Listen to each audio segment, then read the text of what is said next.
Hello, can somebody confirm you can hear me? We can hear you. Thank you.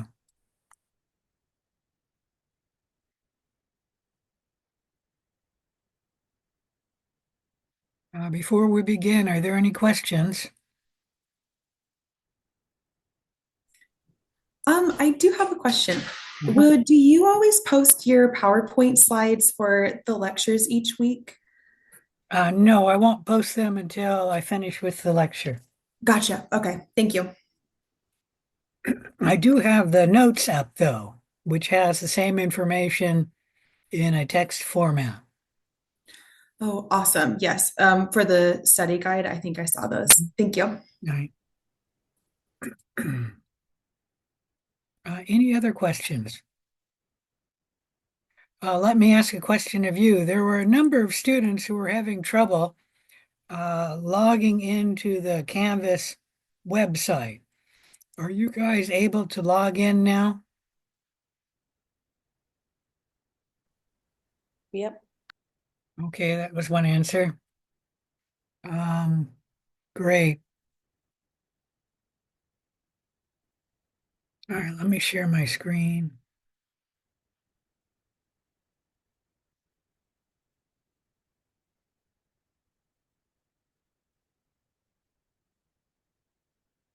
See if I can get to where we were.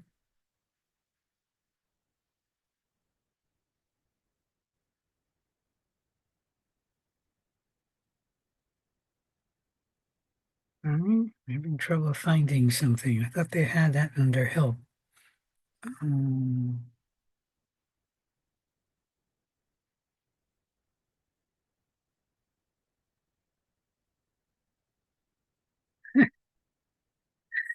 ah,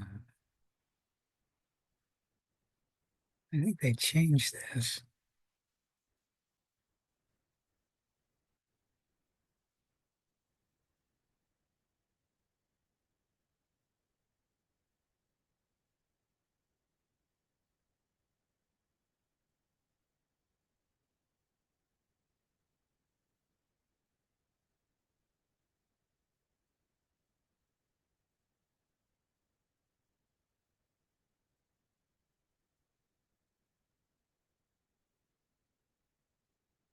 Home tab, separate. Well, that's good enough.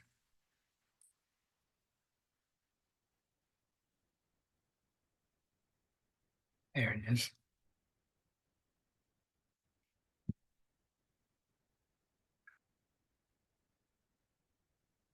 Sorry, they moved where that was, so I couldn't find it. All right, we had talked about microorganisms can help remove waste by breaking down organisms, and we actually use microbes in our waste facility treatment plant to break down what we flush down our sinks and our toilets. Any question about any of that? Here. Let me start with my syllabus. I got this shown here. So today we're going to be covering chapter 1 and chapter 10 in the lecture. And in the lab, we'll cover lab 01. I'll give you some reading material too. Any question about any of that? All right, let's get back to the lesson. I thought I talked about the oxygen. Didn't I talk about the oxygen? Yeah. Oh, I went the wrong way. Sorry. We haven't talked about what a microorganism is. I will use the term microorganism and microbe to mean very similar things. The difference is when I'm talking about a microbe, I am talking about um, viruses and prions, as well as bacteria, archaea, yeast, molds, protozoans, some algae if they're microscopic, and that's about it. So that's what we mean by a microbe. A microorganism I will use is a single celled organism, and that will include bacteria, archaea, yeast, molds, protozoum, the algae that are single celled. But a microorganism I will not use with viruses and prions because these are not organisms and they do not have cells. Your textbook will use the two terms interchangeably. Okay, so I'm just a little more specific, and that is I don't call a virus and a prion, which we'll talk about later in the term, I don't call them organisms because they do not have cells. You can find microbes which have many shapes and sizes, and you can find them almost everywhere. So we say there is a ubiquity of microorganisms.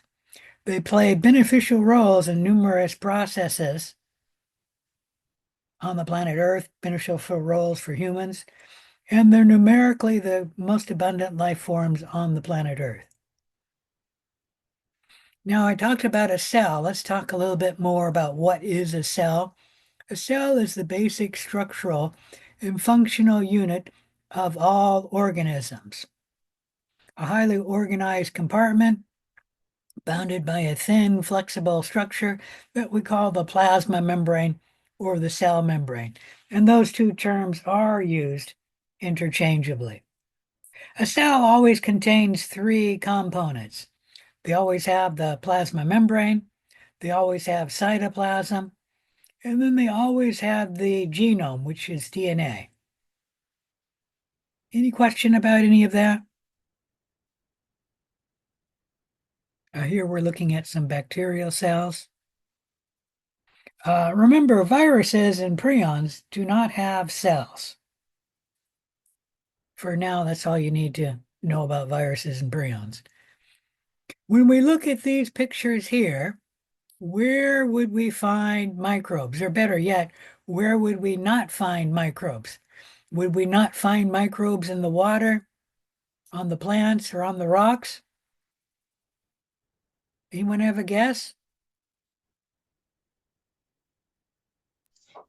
I think it's probably all of them. Yeah, you find But then microbes everywhere. Let's take a look at this picture here. Would you find microbes in the ocean water? Yes? I see people nodding their heads, so I know the answer is yes. How about in the air? Would you find microbes in the air? I saw one person nod their head. It does help having a picture here if you're not going to answer. Yes, you do find microbes in the air. The wind can pick up microbes and actually carry them. We can find microbes up about a mile into the air. After that, you don't find microbes. How about microbes in the soil? Do we find microbes in the soil? Anyone have a Yeah. guess? Somebody's yeah, saying yes, somebody's nodding their head. Yeah, you do find microbes in the soil. You can find microbes down about 1 mile in the soil. And that's true for the soil here as well as the, what do you call it, the ocean sediment. You can find it down almost 1 mile underneath the bottom of the ocean. Now, that's assuming you don't have bedrock in between the, I don't know, the top of the soil and lower regions of the soil. Because if you have solid rock, the microbes cannot burrow through solid rock. How about on this person or on the cat? Do you find microbes there? Yeah, they're covered with microbes. How about in the sands of the Sahara? You find microbes there? We're talking about 1 inch of, or one, is it 1 inch or 1 centimeter? I don't remember. Doesn't matter. 1 inch of the sands of the Sahara. Do you find microbes in that? Anyone have a guess? Yeah, somebody's nodding your head. Yes, you do. You find microbes everywhere. This is a volcanic vent. Okay. Where would you not find microbes here? Let me blow that up.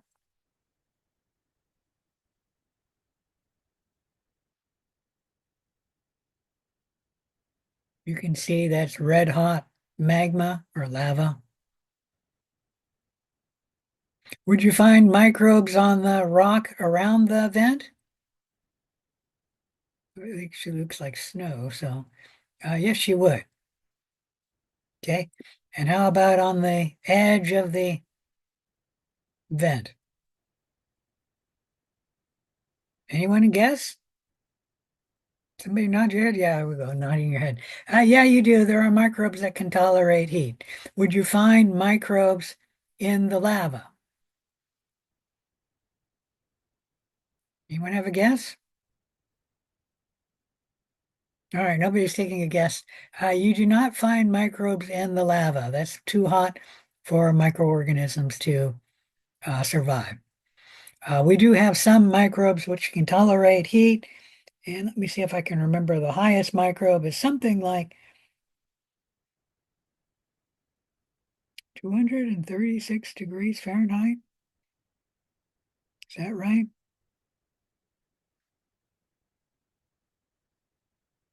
I don't remember now anymore. Something like 120 degrees Celsius. Microbes can survive in that. And where we have microbes at 120 degrees Celsius is on the uh, ocean floor where there's a volcanic vent. The ocean has enough pressure, water on top of the water, that the water can heat up to 120 degrees Celsius before it comes to a boil. And the deepest place on Earth is the Marianas Trench in the Pacific Ocean. And I think water might even get to 126 degrees Fahrenheit.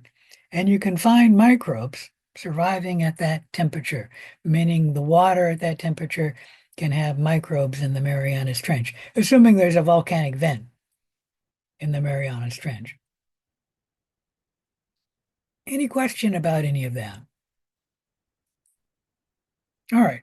So you find microbes everywhere except in the lava. Like I said, that's too hot for microorganisms to survive. And that's about the only place on the surface of the Earth where we do not find microbes, at least every square centimeter of the surface of the Earth. Environments where microorganisms are found on the land and in the water, in the atmosphere up about a mile, subsurface on the land and under the ocean floor, also down, down about 1 mile. You find microorganisms on plants and animals, and as you know, we find them in plants and animals as well. You find microorganisms essentially anywhere where liquid water is present. Temperatures between a minus 20 degrees Celsius and 120 degrees Celsius. We said under the ocean floor, you can have water at 120 degrees Celsius before it boils. And there it's 250 degrees. Like I said, we have found microbes a little bit higher than this. I think the hottest microorganism can survive at 126 degrees Celsius.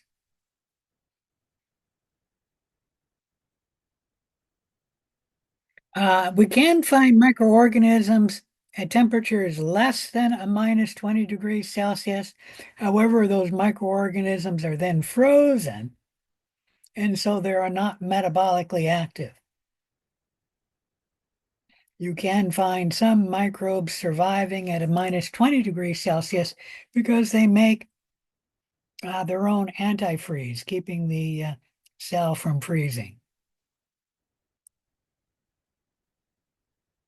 Microbes are numerically the most abundant life forms on the planet Earth. And we're talking about uh, microorganisms, talking about prokaryotic cells. The numbers would actually be about 10 times higher if we were to include viruses and prokaryotic cells. But in 1 gram of soil, we can find about 1 times 10 to the eighth prokaryotic cells, meaning bacteria and archaea and yeast, I guess. It does depend on the temperature and the humidity as well as the presence of organic matter in the soil. You can find a little bit more if you have very wet soil with very rich organic matter in it, and you find less in soil which is very dry and very little organic matter in it, like soil in the desert. You'd only find about 1 times 10 to the 6. You don't need to know that number, but about 1 times 10 to the 8th cells on average in a gram of soil. How about 1 milliliter of ocean water?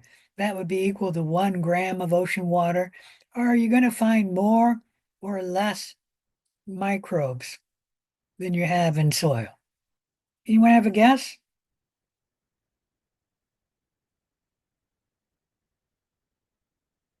I asked for a guess. I didn't ask if anyone More? knew.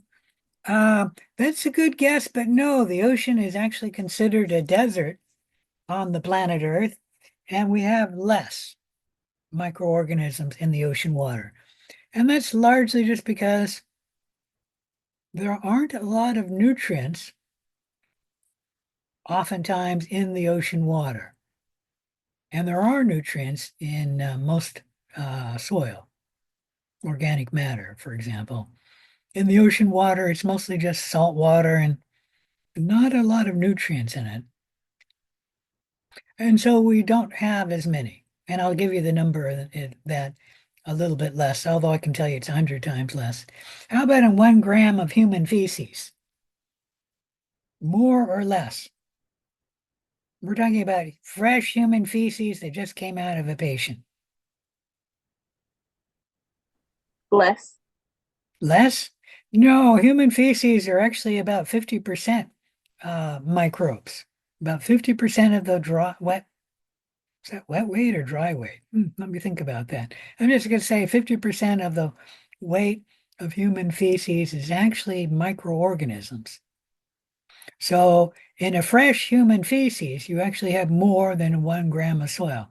And that's largely because the human feces have a lot of organic matter for microorganisms to digest, as well as we have a lot of microbes in our gut to help us digest our food.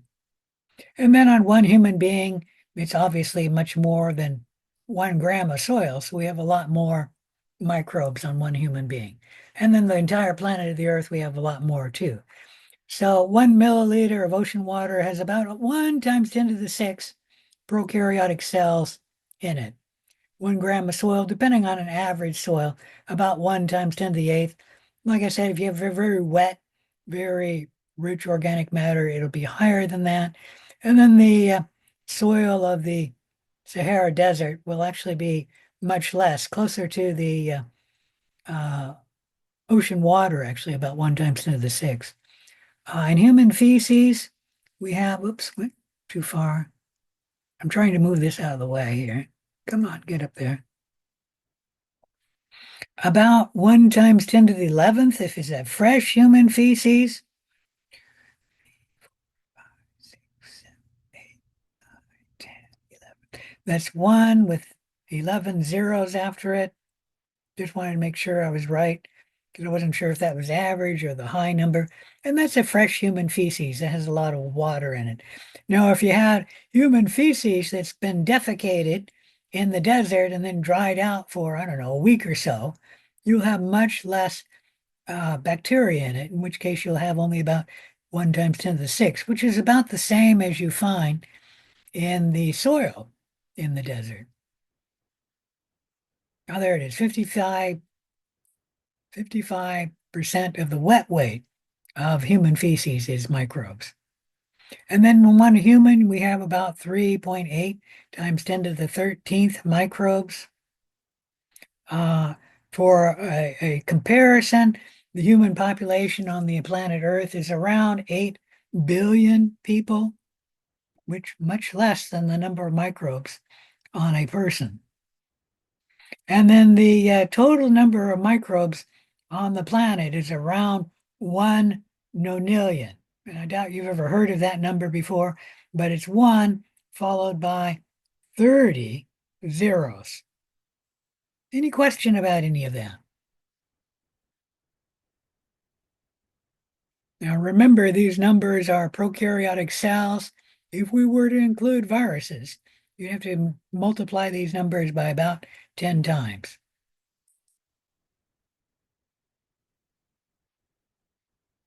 Let's talk a little bit about microorganisms and disease. There are some microbes which cause disease. We call these pathogenic microbes. Most microorganisms do not cause disease. Only a small percentage are pathogenic or disease-causing microbes. For when we're talking about disease-causing microbe, we'll call that a pathogenic microbe. But most microorganisms do not cause disease. Any question only about that? Only a small percentage of all microorganisms cause disease. When we're talking about disease, it's important to distinguish between two different types of disease: infectious diseases and inherited diseases. Infectious diseases are diseases caused by a microbe. Can somebody give me an example of an infectious disease? Come on, just think of some diseases. E. coli. Polio. Polio would be a good example. I think somebody was saying an E. coli infection, and yes, that would be an infectious disease. That differs from an inherited disease, which is caused by a person's genetics, like a child born with Down syndrome. They get Down syndrome because of their genes. What's another example of an inherited disease? Is MS an inherited disease? You know, I don't know that one off the top of my head. So I'm going to say I don't know. And I can look it up, but can somebody give another disease just because I just don't know that one off the top of my head. Cystic fibrosis, is that one? Cystic fibrosis would be an inherited disease. You get that with your genes, meaning a child is usually born with it. It doesn't develop. Oops, I thought I had that. There we go. You're born with cystic fibrosis. You don't develop it later. A disease which you develop later would be gosh, I don't remember which type of diabetes it is. There's a type of diabetes you're born with, and then a type of diabetes which you develop later in life. Let me see. What was the disease you talked about before that I said I didn't remember? MS. MS.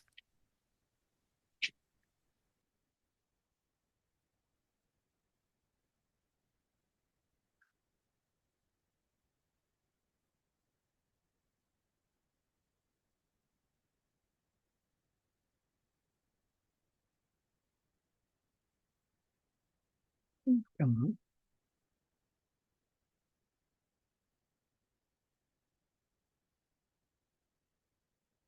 Well, I'm not finding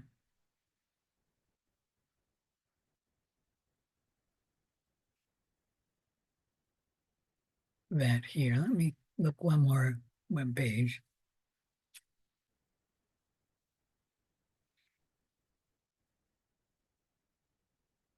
What causes MS would be another question.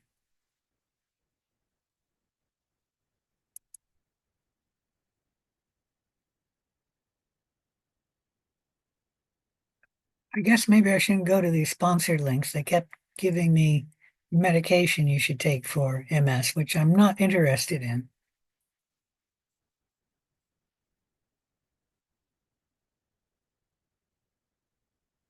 Yep, it doesn't have it either.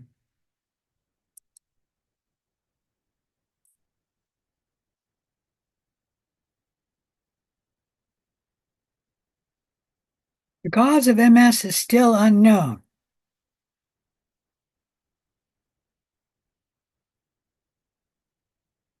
And there may be specific genetic mutations or genetic genes which help, but it has to be set off by environmental factors acting on MS. So MS would not be an inherited disease.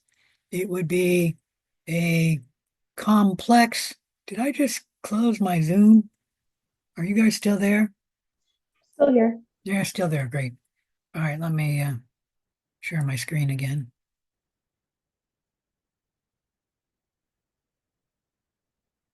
Go back to the lesson. So MS is a disease which may have a genetic component, but it also has an environmental component, which there are at least one type of diabetes which is that way, which if you are constantly eating sugar and not eating a good diet, you can develop diabetes. And I used to know if that was diabetes type 2 or type 1, and I'm afraid I don't remember. My father was actually that type of diabetes. Nope, we're further than this. Let's see. For some reason, I lost where I was. All right. So an infectious disease is one caused by a microorganism, and an inherited disease is one caused by a person's genome. Now, you can have a combination of both, and we're not going to talk about those. And that would be something like tennis elbow, which actually that's more of an environmental disease. So that would be not really a combination of both. That would be an environmental disease. Um, Alcoholism, there's a good example where there's inherited components which can play a role in the development of alcoholism. And then there are environmental factors that also come into play for alcoholism. For example, it's well known that there's much fewer alcoholics among practicing Mormons than there are in the general American population. And that's because the Mormons don't drink alcohol. And so they don't have the environment and the genetics to give rise to alcoholism. Whereas, on the other hand, somebody who's constantly drinking is much more likely to develop alcoholism. Any question about any of that? One group of people which is more likely to develop alcoholism because of their genetics is the American Indians, or the American Native people, if you want to go by that term. And it's thought that especially Europeans as well as Asians and Africans uh, developed alcohol a long time ago. So we've had selection to um, overcome the risk of developing alcoholism when you drink alcohol. It's still present, but we've developed some resistance. And the American Indians never got alcohol until after the white man introduced alcohol to them. All right, when we're talking about microorganisms, they are small. How small are they? Let me see if I can go this slide up so we see the numbers here. Lost my position again. There we go. There you can see this cell is about 1 micrometer or 1 micron long, a little less in its length, and that's about the average size. This one's a little bit larger than an average bacteria, but it's still small. That would be at most 2 microns long and less than a micron across, maybe a half a micron across. Here we have some mold. It's a little bigger. Let me see if I can blow that up because I'm not seeing the number there. So 50 micrometers right there. And that's one cell right there. That's probably one cell there, and that's a little bit longer than 50 micrometers. Come on, shrink now. There's a microbe that's actually probably a white blood cell And it's one of the bigger cells we'll look at here. I don't know if you can see that, but I'm not able to see that. Is that 10 micrometers?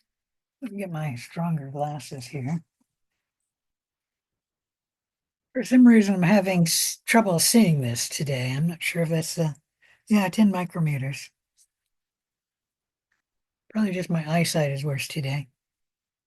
And so this is much bigger than 10 micrometers. That's at least 50 micrometers long and 20 or 30 micrometers wide at the thinnest part.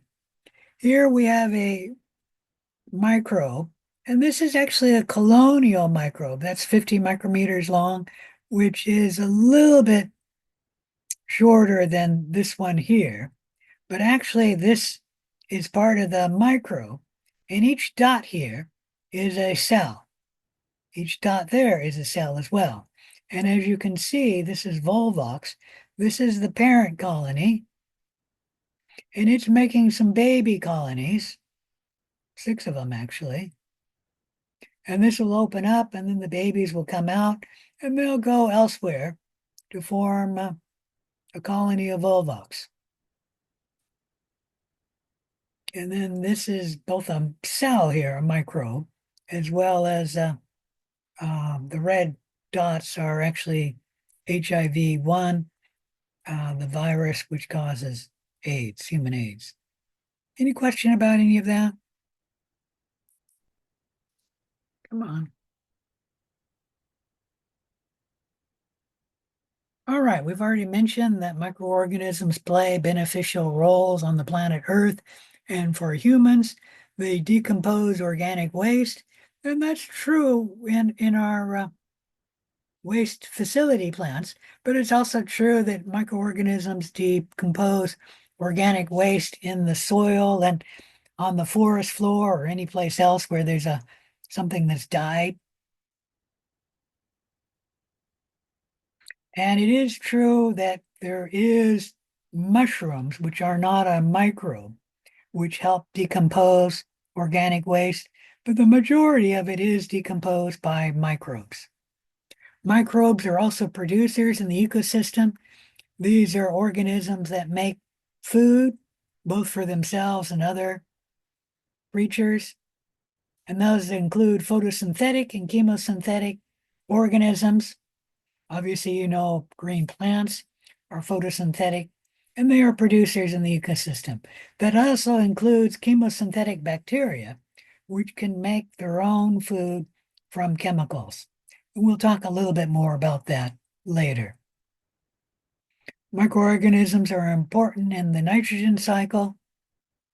We use them, microbes, to make industrial chemicals, like the ethanol we have in our car, which we supplement with our gasoline, especially in the wintertime, at least in the state of Oregon and Washington. We can use microbes to make acetone.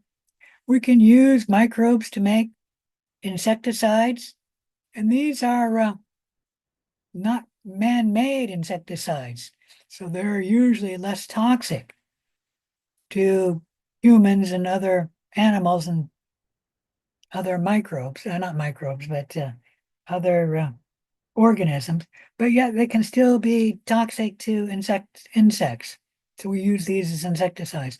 We use microbes to make fermented food like vinegar, cheese, bread, leavened bread, which would be most of the bread in our house, beer, wine. We use microbes to make products used in manufacturing like cellulase. We use microbes to make antibiotics like penicillin G. And then we use microbes to make other products used in medicine, like human insulin now. When you buy that from a pharmacy, it's no longer obtained from humans. My father, when he first was taking insulin, he first had, I think it was sheep insulin. So they got the insulin from the sheep. And then they started getting the insulin from people. And that was expensive to produce. So they took the human gene for insulin and put it in a microbe. And nowadays, all the insulin you get will be an insulin made by a microbe, either grown up in a bacteria or yeast. Any question about any of this? All right, so microbes are playing beneficial roles on both the planet Earth and beneficial roles for humans. Let's turn to microbes and biotechnology. Biotechnology is the use of organisms, including microbes, to produce foods and products for human use. Biotechnology is actually centuries old. There is a new aspect of biotechnology, which most of us probably think of when we talk about biotechnology, which is genetic engineering. And this is taking genes from one organism and putting it into another organism to make the other organism produce products that we want, such as producing a variety of proteins from bacteria and fungi.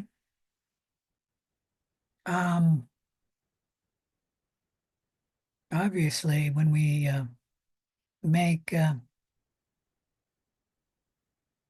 different antibiotics, when we put in a gene into the bacteria or the fungi, that would be one way to do it. Although most of the antibiotics is made already by a microbe, so we just harvest it from that one. Trying to think of another good example. Well, obviously, human insulin. Take the human gene, put it in bacteria, grow it up. We use microbes for gene therapy. A child who is born without an effective immune system, let's say they don't make any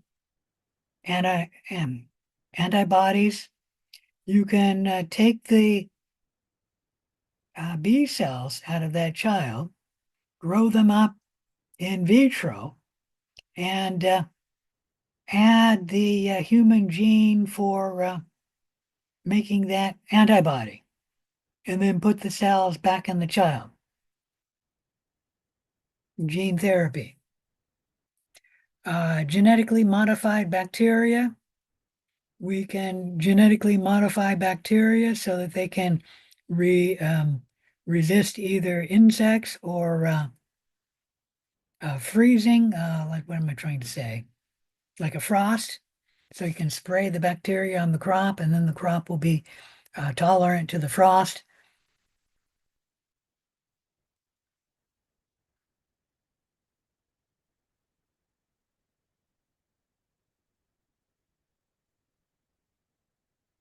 All right, any question about genetic engineering, a new component of biotechnology? Like I said, biotechnology is centuries old. The making of not cabbage, but coleslaw, as well as beer and wine, is the use of microbes and other organisms to produce the foods and other products for human use. And so that biotechnology is centuries old.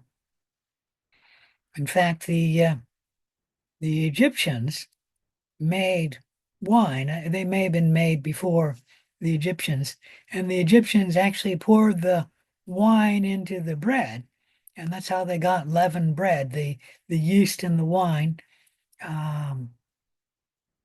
produced CO2, which made the bread rise, and the Egyptian pharaoh and royalty really liked it, and so that was continued.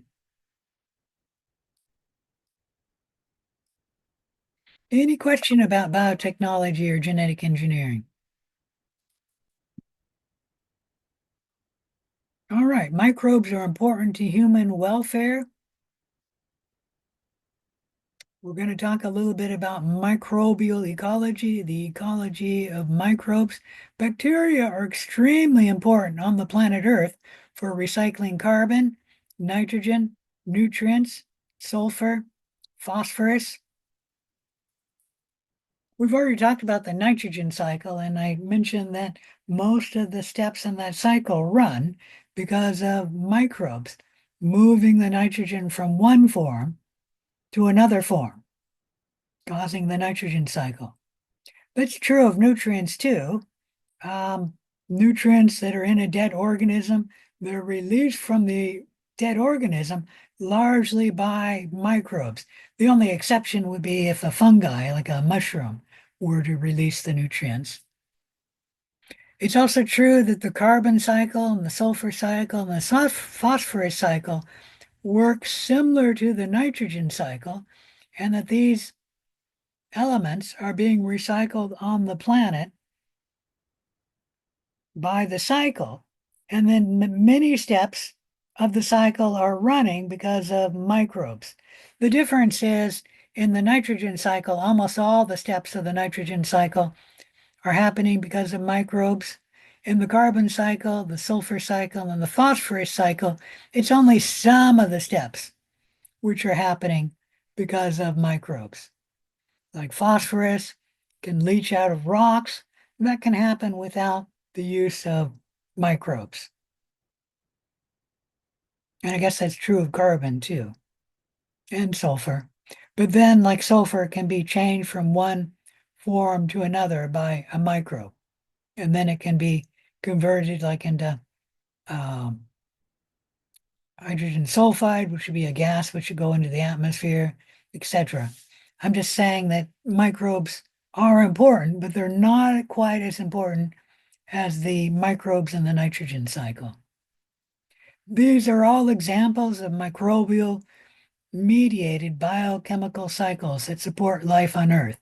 If we didn't have the microbes, the elements and the nutrients would stay in one place in the ecosystem, meaning when the organism died, it would just stay in this dead organism and there wouldn't be a microbe or a fungi to decompose it and then make those elements and nutrients available for other life forms. The microbial mediated biochemical cycles supporting life on Earth were first discovered in the 1880s to 1892 by two people, Winogradsky and Bajorink. And they were the first to show the recycling of nutrients and elements on the planet Earth in an ecosystem. The reason why Winogradsky and Bajorink were able to show this, and these two guys did not study microbes in pure culture. They were studying entire communities of microorganisms living together. And to get the microbial mediated biochemical cycles to operate, you have to have many different microbes. And that's why Winogradsky and Bajorink were able to find this. Any question about that? I think they first found it with sulfur and nitrogen.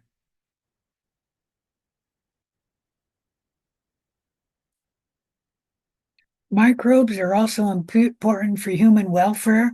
We can use microbes for bioremediation. Bioremediation literally means life, bioremediation, to remedy. And that's the use of living organisms to deal with an environmental problem, such as sewage. We obviously use bioremediation to get rid of our sewage waste, but we can also spray bacteria on pollutants to break down the pollutants. That's what these two gentlemen are doing, spraying microbes on this oil spill to break down the oil into CO2 and water and then remedy the problem, remediation. Naturally, in the environment, microbes are actually very important for breaking down the oil from an oil spill. We also use microbes, or microbes can also help various pollutants.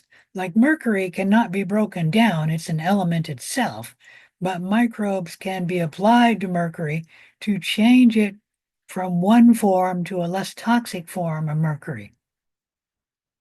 You make it elemental mercury, which is just liquid mercury, and you can convert it into an organic form of mercury, which is less toxic. It's still toxic to humans, but it's less toxic.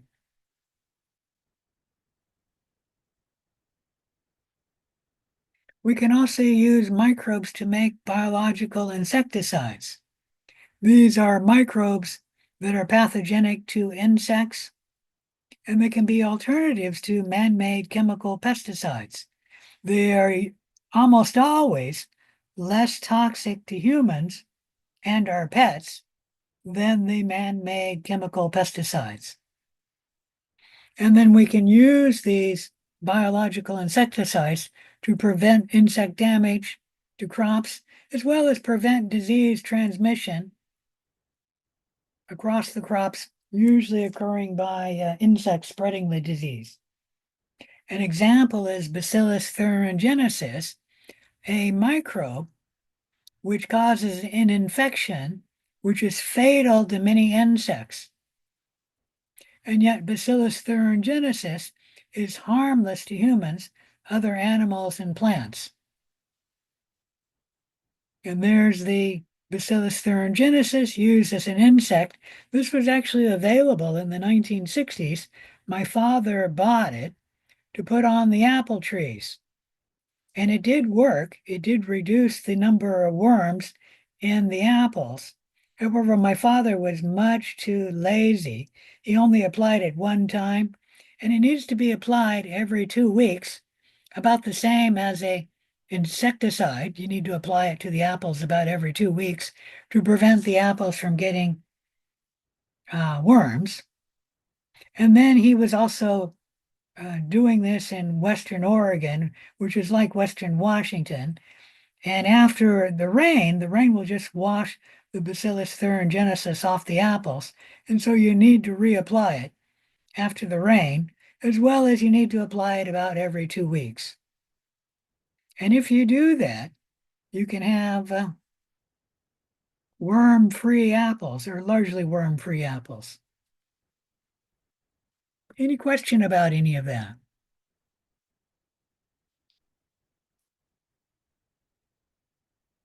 All right, any questions about any of the material we've talked about so far? Because I'm going to change topics here and start talking about the naming and the classifying of microorganisms. The naming and classification of microorganisms was begun by this person here. Does anybody know who this is? Or who started the scientific names or the scientific classification? Anybody know? You should know this from Biology 160. Is it Carl Linnaeus, if I'm saying his name right? Yes. His name actually is many different names because it was really Carl Linné is his Scandinavian name. I think he was Swedish, but I know he's Scandinavian. But he liked Latin so much that he Latinized his own name, and his Latinized name is Carolus Linnaeus. And it's curious, your textbook gave the name Carl Linnaeus, meaning they Latinized his last name, but not his first name. That's his real name. Okay? And that's the way your textbook calls it, Carl Linnaeus. He's the first person to name all organisms as well as classify all organisms. And we're going to talk specifically about the naming and classifying of microorganisms, but it was started by all organisms by Carolus Linnaeus. His naming system was so good that it's still in use today, meaning other scientists adopted it, and his system is still in use today. What he did was to name something, he took an organism and then gave it two names, its genus name and its specific epithet name. To be the species name, you have to have both of them. Like the species Homo sapiens, the genus is Homo, the specific epithet is sapiens. And this literally translates to wise man that walks on 2 feet. Or 2 legs, I guess. And this is called the scientific nomenclature or the binomial nomenclature because all species has 2 names. Binomial literally means 2 names. His classification system is no longer in use today because he classified all organisms into either plants or animals. And as you know, we have organisms which are not plants and animals or animals. Like all microbes really are not a plant or a animal. And then there's fungi, which are not really a plant or an animal also. So we don't use his classification system, but we do use his naming system. Let's talk a little bit more about the naming system. And that is all names are italicized, or if you can't write the italicized, you underline it. Like if I were to go right up on the blackboard, Homo sapien, I would underline it to show that it is a scientific name, meaning normally italicized. The genus name is always capitalized, and the specific epithet is always lowercase, like Homo sapien, H capitalized, S lowercase. The name is Latinized and used worldwide, meaning wherever you are in the world, whatever language you speak, you have the same name for the same species.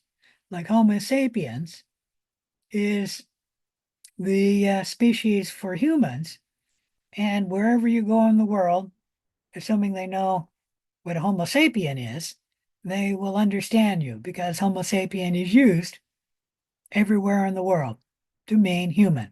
Any question about that? The name can be descriptive, where it actually discusses the organism, or it can be a name to honor a scientist. Like Homo sapien, I already mentioned, is descriptive.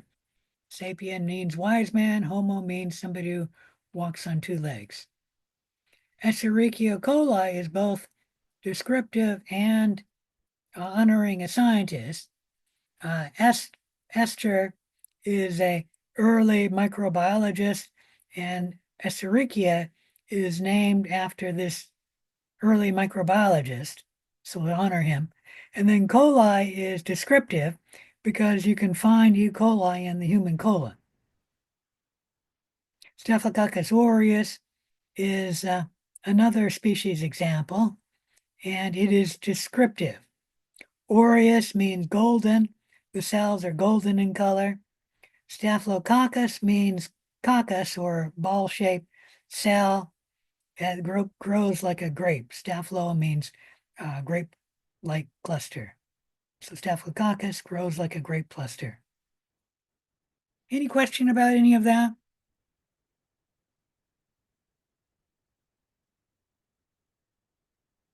After the first use of a scientific name, you may abbreviate the name using the first letter of the genus and then a period, and then the specific epithet. Like Staphylococcus aureus has to be spelled out the first time, but all other times it's used, you can then abbreviate it S period aureus. And then E. coli, it's supposed to be spelled out the first time and then can abbreviate it E. coli. Okay. Now with E. coli, this is one that is so commonly known and so commonly referred to as E. coli that even among scientists, they don't always, but they may use E. period coli to mean Escherichia coli the first time. And then they'll do it all other times. And that's just because this one is so, I don't know, well known. but that's an exception. All other organisms, you cannot do that. The first time it must be spelled out. And Escherichia coli should be spelled out.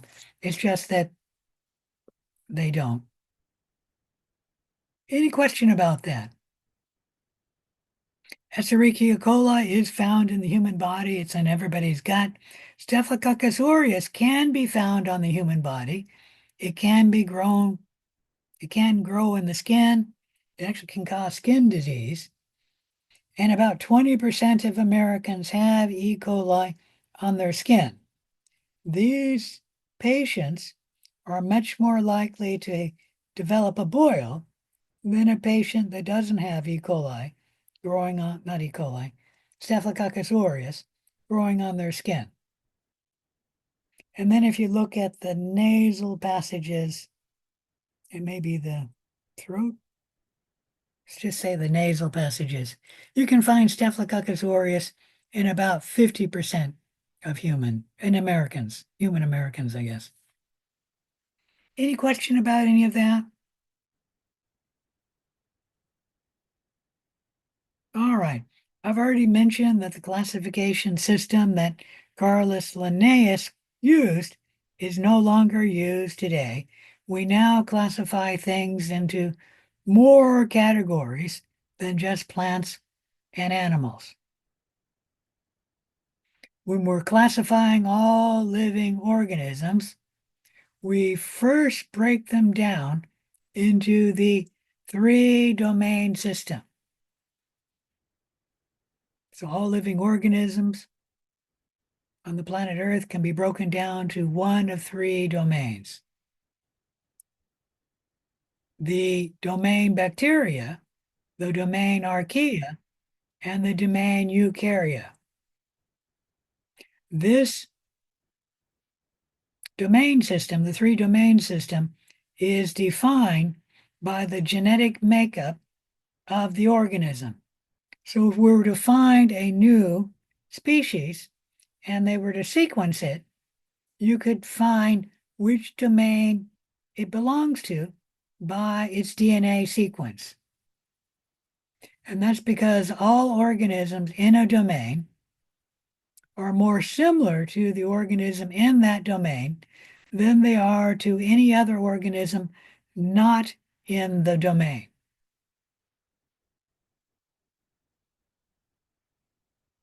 So like E. coli, which is in domain bacteria, will be similar to Staphylococcus aureus, also in the domain bacteria, and will be less similar to any other organism, including an archaea bacteria like Haloarcula,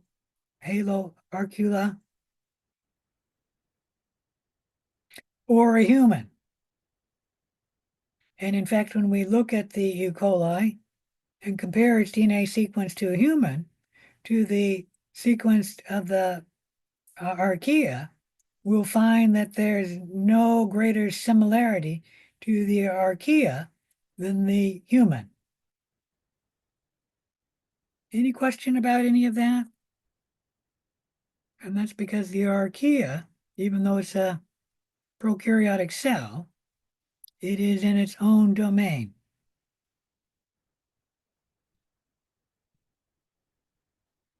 We can divide the domains further into the kingdom. The kingdom, though, has no definition. There's arguments about where an organism goes, which kingdom it belongs to. And even there's arguments about how many kingdoms there are. Some people use the three kingdom approach, and that would be the same as a domain. So the domain would be the same as a kingdom. Some people use the four kingdom approach. I'm not going to discuss it. Some people, no, not the four kingdom approach, the five kingdom approach, which I'm not going to discuss.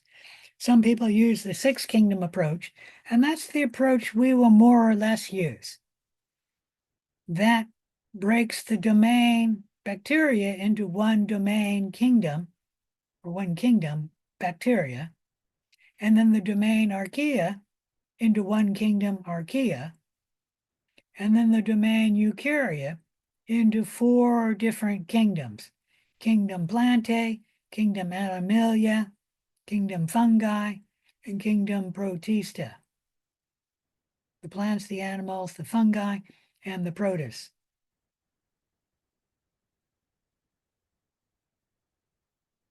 However, if we look at the protists, this kingdom is defined to be a eukaryote, which is not a plant, not an animal, and not a fungi.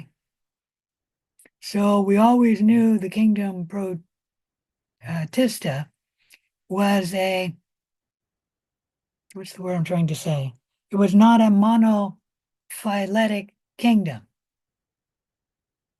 That you could divide the kingdom protista into different kingdoms. And that's what happens with the 9-kingdom approach and the 15-kingdom approach. They just divide the kingdom protista into different kingdoms. And then there's a 20-kingdom approach, which has the kingdom protista divided into many different kingdoms. And that one, I think, has 2 plants kingdoms as well.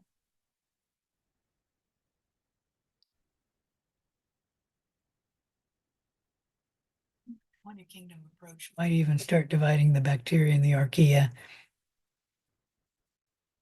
as well.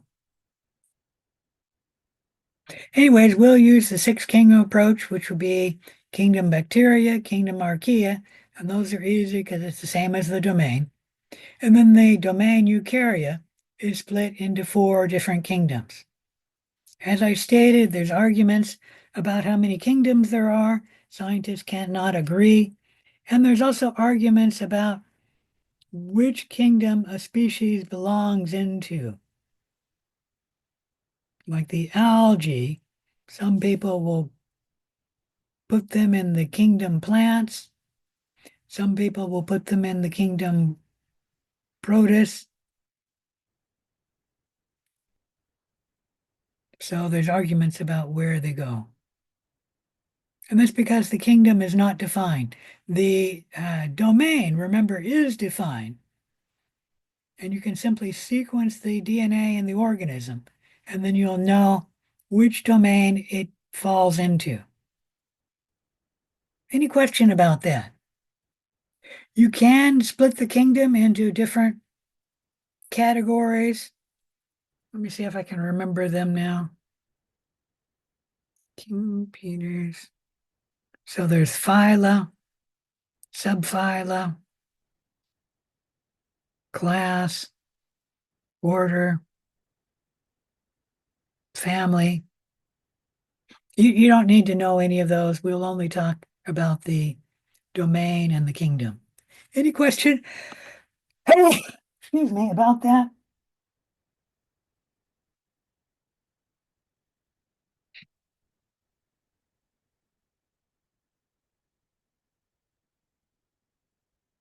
All right.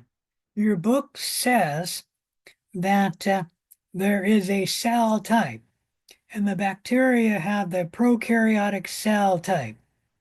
The archaea also have the prokaryotic cell type. The eukarya have the eukaryotic cell type.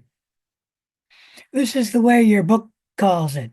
However, some people call it a super family, meaning prokaryotes and eukaryotes is a super, not super family, super kingdom. And this terminology has been around long before the domain. The domain started in the 1970s. So the super kingdom was around at least in the 1960s, if not the 1950s or 40s. I will go ahead and call it a cell type. Just know that some authors will call it a super kingdom. And what is on you take all the organisms, you first divide it into the super kingdom. That would be the prokaryotes and the eukaryotes. And then you divide it into the domains. The eukaryotes will be the same, eukaryotes, but the prokaryotes will divide into the bacteria and the archaea. Any question about any of that? All right, let's talk a little bit about the domain bacteria. They are prokaryotes, that's their cell type. They have peptidoglycan in their cell wall. They largely multiply by binary fission. That's the cell just grows and then splits into two.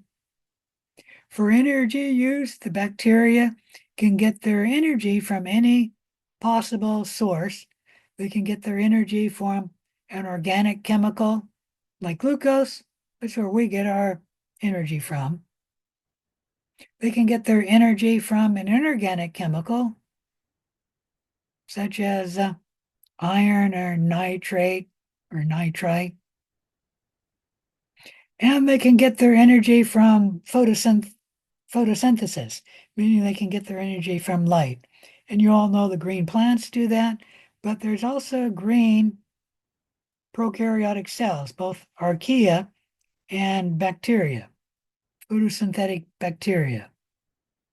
Most of the domain bacteria are either free-living decomposers or primary producers, like the photosynthetic bacteria, or something that is decomposing something that's died. But there are some microbes which are parasitic, and there are some microbes which are pathogenic. Parasitic means it's a parasite living off of another organism. A pathogen, recall, is something that causes disease, and some microbes are human pathogens. Any question about any of that? All right, let's talk about the domain archaea. They have the cell type prokaryotic. Does anyone know, do they have peptidoglycan in their cell wall? Anyone know that? Not hearing an answer. So I want to answer because we're about to run out of time here. The archaea do not have peptidoglycan in their cell wall. Some of the archaea are found in extreme environments. That is where we initially found the archaea. Some of the archaea are methanogens. Some of them are extreme halophiles, meaning they live in high salt concentrations. Halal salt, phile, lover of salt. Some of them are extreme thermophiles. They live in very hot environments. However, when we look at all biomes, we can find the archaea in all of the Earth's biome.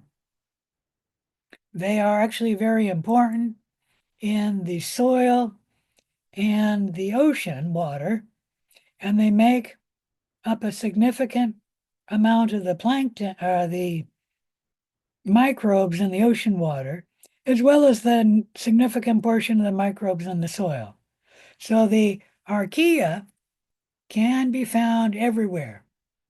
And initially, your textbook author didn't quite get that right, but the later versions of the textbook have been better. And he does mention that the archaea are found in all the Earth's biomes, and they are a significant part of at least some of those biomes, like the ocean, water, and the soil. Does anybody know, are any of the archaea pathogenic? Do any of the archaea cause human disease? They don't cause human disease. Can you repeat that? I'm sorry, I didn't hear. They do not cause human disease in humans. That's correct. Good job. The archaea do not cause any diseases in humans.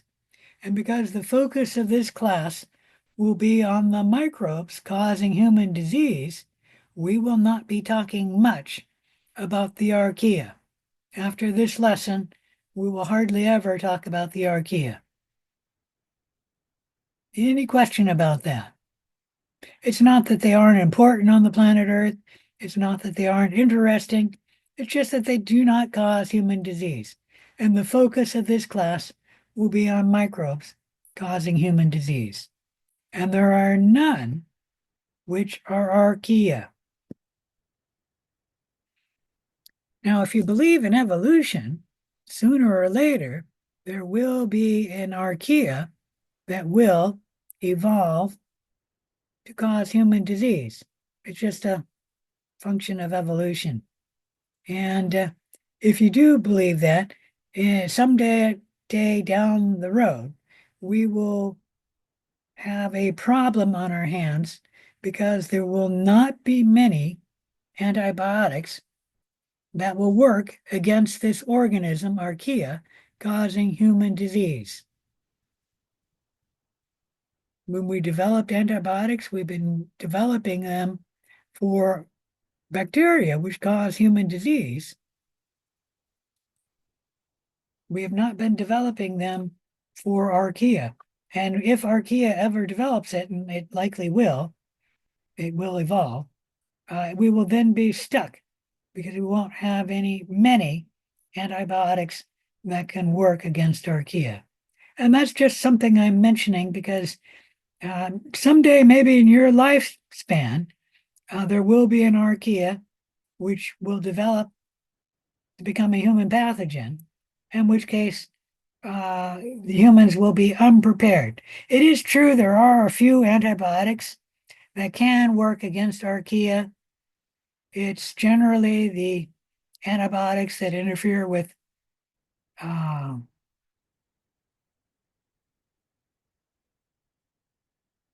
protein synthesis, an antibiotic which blocks bacteria protein synthesis tends to block archaea protein synthesis as well. So we do have a few antibiotics that can be used, but we won't have many, a whole category like we do against bacteria. Any question about any of that? All right, let's talk a little bit about the eukarya. Remember, there are 4 kingdoms in the eukaryotes that we're going to talk about: kingdom plants, kingdom animals, kingdom fungi, and kingdom protists, the protista. All of these kingdoms lack peptidoglycan. And so the only time we find peptidoglycan is in the cell wall of a bacteria. So you might remember that. The only time you find peptidoglycan is when we're looking at the cell wall of a bacteria. In the kingdom fungi, singular fungus, you don't need to know what's making up the cell wall. They do use an organic chemical for energy, meaning they largely break down glucose or some other organic chemical to get their energy needs. With the fungi, we can have multicellular molds, shown here. Also the multicellular mushrooms, not shown. And they are composed of filaments called hyphae, which are the single cells of the fungus. Let me blow this up. So there's a hyphae right there. There's another one right there. That looks like it's 2 right there, one there and one there. So there are multicellular molds and mushrooms, and there are unicellular yeasts. The fungi are largely decomposers, but there are some which are pathogens, like Candida albicans can be a human pathogen. We'll talk a little bit more about that later in the term. Turning to the kingdom protists, we have some algae-like protists, some animal-like protists, and those are called protozoa, and then some fungus-like protists. The algae are the plant-like protists. They're generally green. They actually have cellulose in their cell walls. They engage in photosynthesis, that's why they're green. Although you could have brown algae or red algae, which are not green, and they are both engaging in photosynthesis. The algae produce oxygen as well as other organic compounds, which we could eat for our food. the protozoa, animal-like protists, and they can move. The amoeba, the paramecium, the euglena. The amoeba move by pseudopods, shown here.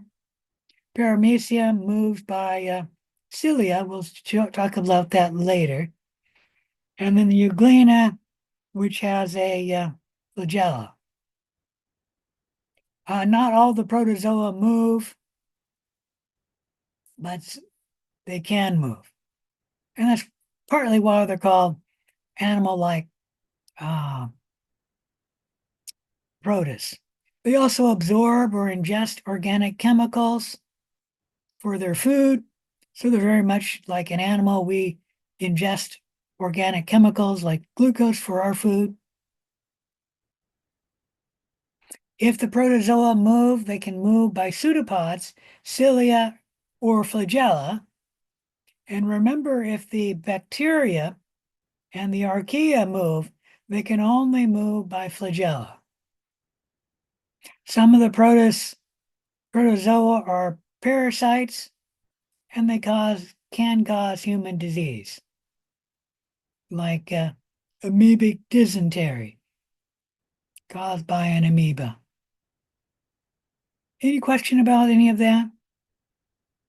All right, we have fungus-like protists. I'm not really going to talk much about them because they don't tend to cause human disease. There is one fungus-like protist that causes, what is that called now?